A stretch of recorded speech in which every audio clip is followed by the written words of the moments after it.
जय माता रानी दोस्तों, मैं सीमा आप सभी का स्वागत करती हूँ आपके अपने चैनल राधा कृष्ण ऑफिशियल में। उम्मीद करती हूँ आप लोग बहुत ही अच्छे होंगे।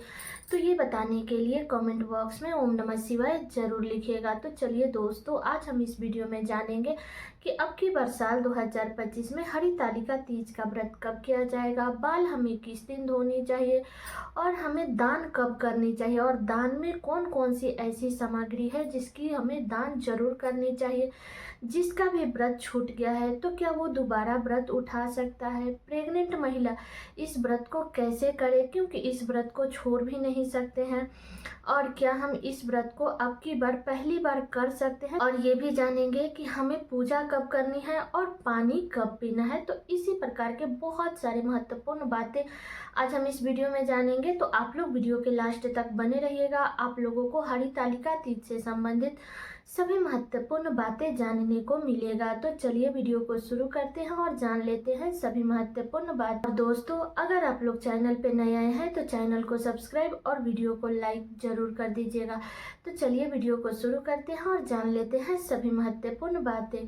तो सबसे पहले बता दूं दोस्तों को हरितालिका तीज का जो व्रत है वो भादो मास के शुक्ल पक्ष के तृतीया तिथि के दिन हरितालिका तीज का व्रत किया जाता है, जो कि अब की बार साल 2025 में हरितालिका तीज का व्रत 26 अगस्त दिन मंगलवार के दिन किया जाएगा। ठीक है, तो इस व्रत को हर सुहागिन महिला अपने अखंड सुहाग के लिए, अपने पति के लंबे आयु के लिए इस व्रत को करती है। ठीक है, तो बता दूं दोस्तों कि हरितालिका तीज के व्रत के एक दिन पहले हमें नहाए खाए करनी है।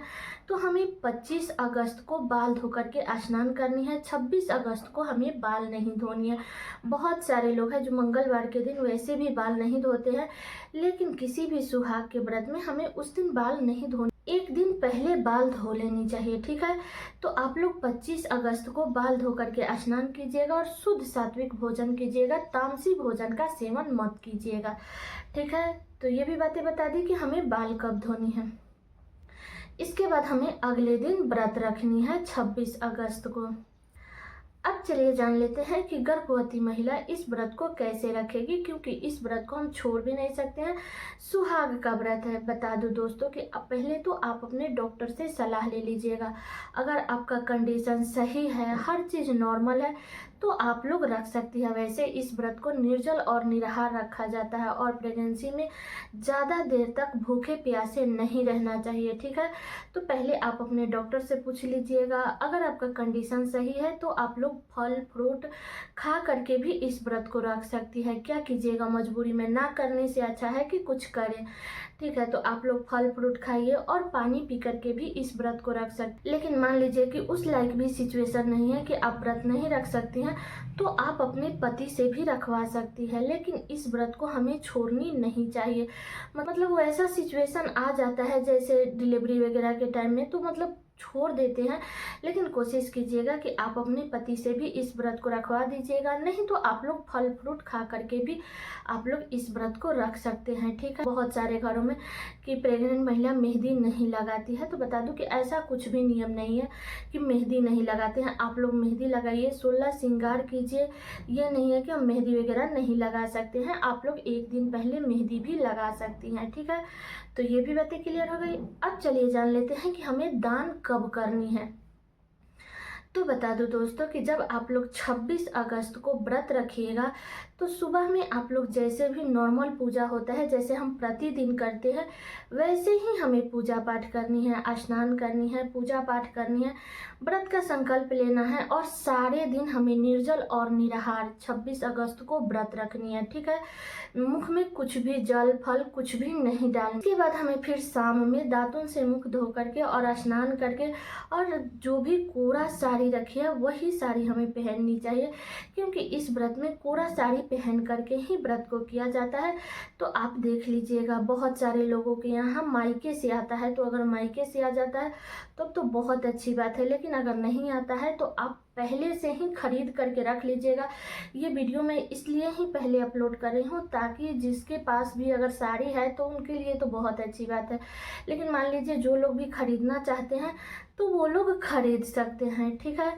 तो आप लोग पहले से ही तैयारी करके रख लीजिएगा। तो जो भी कोरा साड़ी रखी है वही साड़ी पहन करके आप लोग पूजा पाठ कीजिएगा, 16 श्रृंगार कीजिएगा, सिंदूरा से सिंदूर लगाइएगा, मंगलसूत्र, पायल, बिछुआ, ये सारी मतलब कि जेवर पहन करके ही हमें पूजा पाठ करनी चाहिए। अगर आपके शादी का चुंदरी है तो आप लोग जरूर ओढ़ लीजिएगा, ठीक है। इसके बाद अच्छे से सज सवर करके तब हमें भगवान भोलेनाथ और माता पार्वती मतलब शिव परिवार की पूजा करनी है। तो जो भी फल फ्रूट ड्राई फ्रूट जो कुछ भी मतलब आप चढ़ाना चाहती हैं सब कुछ चढ़ा सकते हैं। धूप दीप ये सब जला करके हमें शिव जी की पूजा विधि विधान से करनी है। और शाम के समय में ही हमें श्रृंगार का सामान माता पार्वती को चढ़ा करके और हमें अगले दिन पारण के दिन उसको दान करनी चाहिए, ठीक है। मंदिर जा रही हैं तो वहाँ पे भी चढ़ा सकती हैं, या आप अपने घर में पूजा पाठ कर रही हैं तो आप वहाँ पर भी चढ़ा सकते हैं, क्योंकि हर मंदिर में शिवजी माता पार्वती मतलब नहीं मिलते हैं, सिर्फ शिवजी ही मिलते हैं। तो आप देख लीजिएगा। तो जो भी श्रृंगार की सामान है, श्रृंगार का सामान जो भी 16 श्रृंगार, चूड़ी, बिंदी, सिंदूर, महावर, आलता, नेल पॉलिश, काजल, मेहंदी, साड़ी, पेटीकोट, पीस, मतलब जितना हो सके उतना, अगर जितना सामग्री आपके पास में जुट जा रहा है तो आप लोग दान कर सकते हैं, क्योंकि दान करने का कोई और अंत नहीं होता है। और उसमें कुछ ना कुछ हमें पैसा का भी दान करनी चाहिए, ताकि जो भी उसमें कमी रहती है उसके पूर्ति के लिए हमें कुछ पैसों का दान करना चाहिए। तो आप हर चीज़ दो दो दान कीजिएगा, ताकि एक ब्राह्मण को दे दे और एक खुद के लिए भी रख ले। और जो भी फल फ्रूट का भी दान किया जाता है तो आप लोग इन सब चीज़ों का भी दान कीजिएगा। और पारण के दिन अन्न का भी दान किया जाता है, तो आप लोग जरूर कर लीजिएगा, ठीक है। जितना लाइक भगवान बनाए हैं उतना आप लोग दान कीजिएगा। बता दो कि बहुत सारे लोग हैं जो पहनते कुछ और है और दान कुछ और करते हैं, क्योंकि जो भी खराब चीज़ें होती है वो सब लोग दान कर देते हैं। तो बता दो कि देखिए थोड़ा सा ही कीजिएगा दान, लेकिन अच्छी चीज़ों का दान कीजिएगा, ताकि पंडित ब्राह्मण जो भी अपने घर लेकर के जाते हैं तो वो उसको यूज करे। ऐसा ना हो कि लेकर के जाएंगे और इधर उधर कर देंगे। तो इसलिए जितना सामर्थ्य है उतना का ही दान कीजिए। सिर्फ चूड़ी बिंदी सिंदूर का ही दान कीजिए, लेकिन अच्छे चीज़ों का दान कीजिएगा, ठीक है। अगर उतना सामर्थ्य है तो आप लोग एक जोड़ा बिछुआ का भी दान कर सकते हैं, जो कि बहुत ही अधिक शुभ माना जाता है। तो भगवान का दिया हुआ है तो आप लोग एक बिछुआ का भी दान कर सकते हैं, ठीक है। तो ये दान की जो सामग्री है वो शाम में हमें माता पार्वती को चढ़ानी है, और अगले दिन पारण के दिन हमें इसको पंडित ब्राह्मण को देनी है, ठीक है। एक एक पंडित ब्राह्मण को दे दीजिएगा और एक एक खुद भी यूज कीजिएगा, ठीक है। तो और बता दो दोस्तों कि अगर आपका मतलब इतना समर्थ है तो आप लोग ये सारी चीज़ों का दान कर सकते हैं। लेकिन मान लीजिए कि अगर आपका सामर्थ्य इतना लायक नहीं है, क्योंकि हर किसी का सामर्थ्य एक जैसा नहीं होता है, तो आप लोग सिर्फ चूड़ी बिंदी सिंदूर और महावर और एक काजल, इन 5 चीज़ों का दान जरूर कर दीजिएगा। और दान कीजिएगा तो मतलब बांस के डाले में रख करके ही दान किया जाता है, तो आप लोग दान कीजिएगा, ठीक है। भगवान का दिया हुआ उतना है तो हर चीज़ दान कीजिए, नहीं है तो कम से कम ये 5 श्रृंगार जरूर दान कीजिएगा, ठीक है। तो ये भी बातें क्लियर हो गई। अब चलिए जान लेते हैं कि हमें माता से सुहाग कब लेनी है और पानी हमें कब पीनी है। तो बता दूं कि माता से सुहाग जब हम शाम में प्रदोष काल में शिव जी माता पार्वती की पूजा पाठ करते हैं तो उसी समय हमें माता से सुहाग लेनी है। अपने सिंदूरा से माता पार्वती को सिंदूर लगाइएगा और वही उंगली आप अपने मांग में भी भर लीजिएगा, या आप चाहे तो आप अपने साड़ी के आंचल से भी माता पार्वती के मांग से सिंदूर लेकर के आप अपने मांग में भर सकती हैं, ठीक है। तो ऐसे ही हमें माता से सुहाग लेनी है। पानी हमें अगले दिन पीनी है, यानी कि 26 अगस्त के सारे दिन हम निर्जल और निराहार व्रत रखेंगे, रात में भी निर्जल और निराहार रहेंगे। और 26 अगस्त के भिनसार में 2-2:30 बजे के करीब में उठ करके अपने नित्य कर्मों से नियमित होकर के स्नान करके इसके बाद पूजा पाठ करके, और जो भी पूजा की सामग्री अगर आप चाहे तो चौकी अलग स्थापित करके भी पूजा पाठ कर सकते हैं, या आप पूजा मंदिर में भी पूजा पाठ कर सकते हैं, ठीक है। तो पूजा पाठ करके इसके बाद जो भी सामग्री है वहाँ विसर्जन करने वाला, वो सूर्योदय होने से पहले हमें विसर्जन कर देनी है। इसके बाद हमें चावल के आटे में घी और चीनी मिला करके उसको भून करके रखते हैं, वही खा करके हम गर्म पानी पीते हैं भिनसार में, ठीक है। इसके बाद जो भी नमक वाला भोजन होता है, दाल चावल सब्जी कढ़ी जो कुछ, अकौड़ी पकौड़ी जो कुछ भी आप खाना चाहती है, इसके बाद ही खाते हैं। तो हमारे यहाँ तो ऐसे ही व्रत किया जाता है।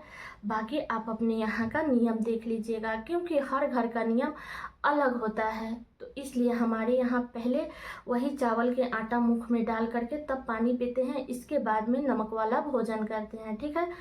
तो ये भी बातें क्लियर हो गई। अब चलिए जान लेते हैं कि क्या हम पहली बार इस व्रत को कर सकते हैं। तो जी बिल्कुल कर सकते हैं, क्योंकि अब की बार कोई मलमास खरमास अधिक मास नहीं है, तो इसलिए आप लोग इस व्रत को पहली बार उठा सकते हैं, ठीक है।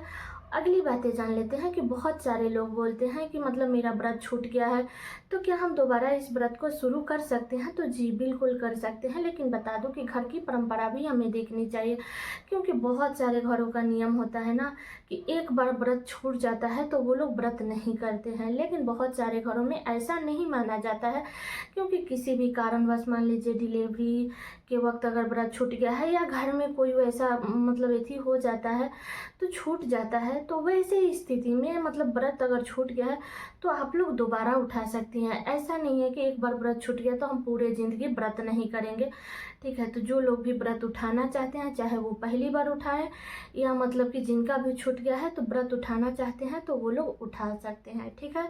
तो ये और बता दो दोस्तों कि जो भी श्रृंगार की सामान है आप लोग पहले से ही खरीद करके रख लीजिएगा, क्योंकि व्रत के दिन एक तो धूप भी इतना तेज निकल रहा है, प्यास भी लगेगा, क्योंकि अगस्त का महीना है तो इस महीने में प्यास बहुत ज़्यादा लगती है। ठंडी के मौसम में प्यास नहीं लगती है, लेकिन गर्मी के मौसम में प्यास लग जाती है। तो इसलिए आप लोग पहले से ही जो भी दान की सामग्री है वो आप लोग पहले से ही खरीद करके रख लीजिएगा, ठीक है। बता दो दोस्तों कि इस व्रत में कोरा साड़ी का ही नियम है, लेकिन मान लीजिए कि हर किसी का सामर्थ्य एक जैसा नहीं रहता है, ठीक है।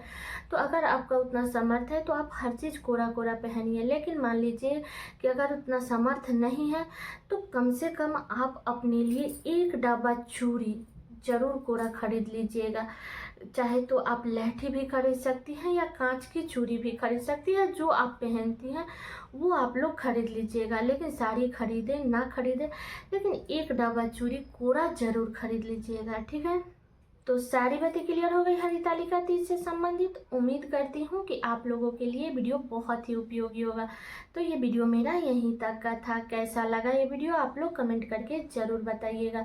चैनल पे नए आए हैं तो सब्सक्राइब कर दीजिएगा, वीडियो को लाइक कर दीजिएगा और वीडियो को शेयर कर दीजिएगा, ताकि हर किसी को हरितालिका तीज से संबंधित सभी महत्वपूर्ण बातें जानने को मिल सके। तो चलिए दोस्तों, मिलती हूँ अगले वीडियो में किसी नए वीडियो के साथ में। तब तक के लिए नमस्कार।